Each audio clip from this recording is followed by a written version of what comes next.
La rénovation énergétique en copropriété n'a pas pour seul objectif de diminuer la facture de chauffage. Penser rénovation globale permet d'atteindre un résultat optimal et des bienfaits au quotidien. Une fois votre bâtiment enveloppé d'une isolation efficace, il est primordial de vérifier que les équipements soient adaptés pour le rendre pérenne. Cela passe par une ventilation performante ainsi qu'un mode de chauffage bien dimensionné. Le plus courant, sur les anciens immeubles, est la ventilation naturelle réalisée via des grilles d'aération en façade. Dans le cadre d'un projet de rénovation, le mode de ventilation préconisé est la ventilation mécanique. Contrairement à ce que l'on pourrait penser, l'air d'un logement est bien souvent plus pollué que l'air extérieur.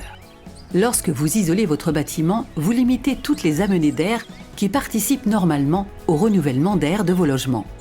Ce renouvellement d'air doit donc être assuré par une ventilation mécanique contrôlée pour assurer une ventilation permanente. Pour les copropriétés anciennes, le mode de ventilation le plus souvent préconisé est l'AVMC simple, flux, hygroréglable.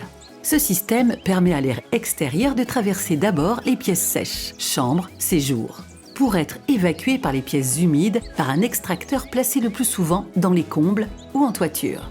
L'AVMC hygroréglable adapte son débit d'air en fonction de l'humidité détectée. Pour que votre système de ventilation soit performant, il faut agir conjointement sur 4 points.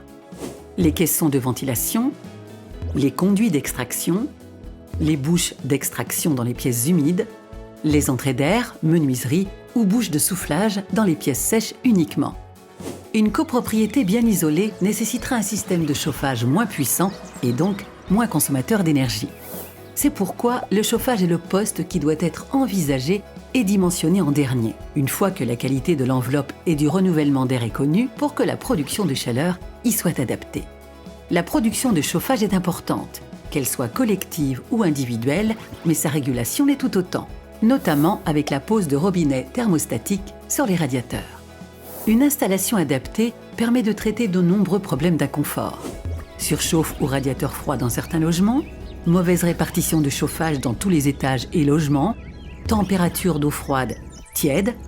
Pour que votre système de chauffage soit bien dimensionné et adapté, il doit agir conjointement sur 4 points. La production de chaleur, les chaudières, les ballons, les pompes à chaleur, la distribution, réseau d'eau chaude et froide, pompe, l'émission de chaleur, radiateur, plancher chauffant pour le chauffage, robinetterie pour l'eau chaude sanitaire, les équipements de régulation, vannes d'équilibrage. Pour être sûr de faire les bons choix, faites-vous aider par un professionnel de la rénovation. N'oubliez pas, comme tous les équipements, assurez-vous de les entretenir et d'assurer la maintenance, la ventilation et le chauffage, et inclure les prestataires de maintenance dans le projet de rénovation pour qu'ils adaptent leurs prestations.